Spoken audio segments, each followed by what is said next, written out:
ఇప్పుడు దుర్గంధభరితంగా మారింది.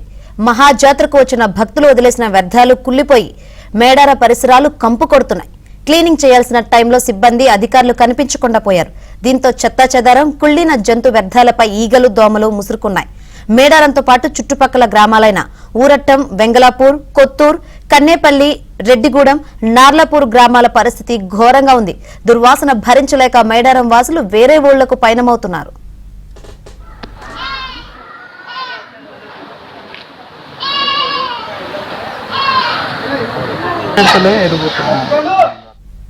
గ్రామాల్లో రైతులు యాసంగి పంటలు వేయకుండా నష్టపరిహారం చెల్లిస్తామని అధికారులు చెప్పారు. కానీ ఇప్పటి వరకు పరిహారం అందలేదని రైతులు చెబుతున్నారు.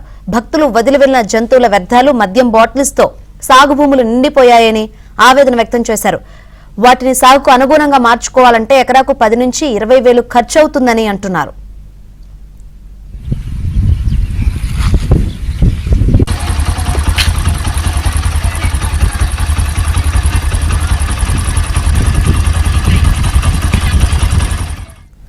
అధికారులు స్పందించి తమకు వెంటనే నష్టపరిహారం చెల్లించాలని రైతులు డిమాండ్ చేశారు. మరోవైపు మేడారం చుట్టుపక్కల గ్రామాల్లో మెడికల్ క్యాంపులు నిర్వహించాలని స్థానికులు కోరుతున్నారు.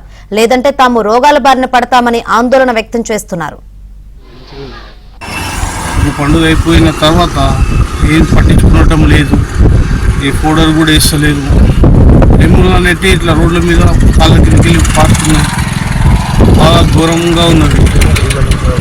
ఈగలు, దోమలు. ఈగలు అంటే పట్టరాని ఈగలు కాయలు వేస్తాము. రండి ఈగలు ఇట్లా బియ్యని వేస్తూ ఉన్నాయి. వాసన బాగా స్మెల్ బాగా ఘోరంగా ఉందన్న. దగ్గు సర్ది, జలుబులు బాగా ఘోరంగా ఉంది. మరి భక్తులు అధిక సంఖ్యలో విడుదల చేసి మరి భక్తులు సమ్మక్క సారకను దర్శించుకోవడం జరిగింది. మరి ఈ మహాఘట్టంలో మరి 2 కోట్ల మంది భక్తులు మరి విడుదల చేసినటువంటి ప్లాస్టిక్ కావచ్చు, తను యూజ్ చేసినటువంటి పేపర్ ప్లేట్స్ కావచ్చు, సీసాలు అన్నీ కూడా మరి వ్యవసాయ భూములలో నిండిపోయి మరి వ్యవసాయానికి పనికి రాకుండా పోయింది.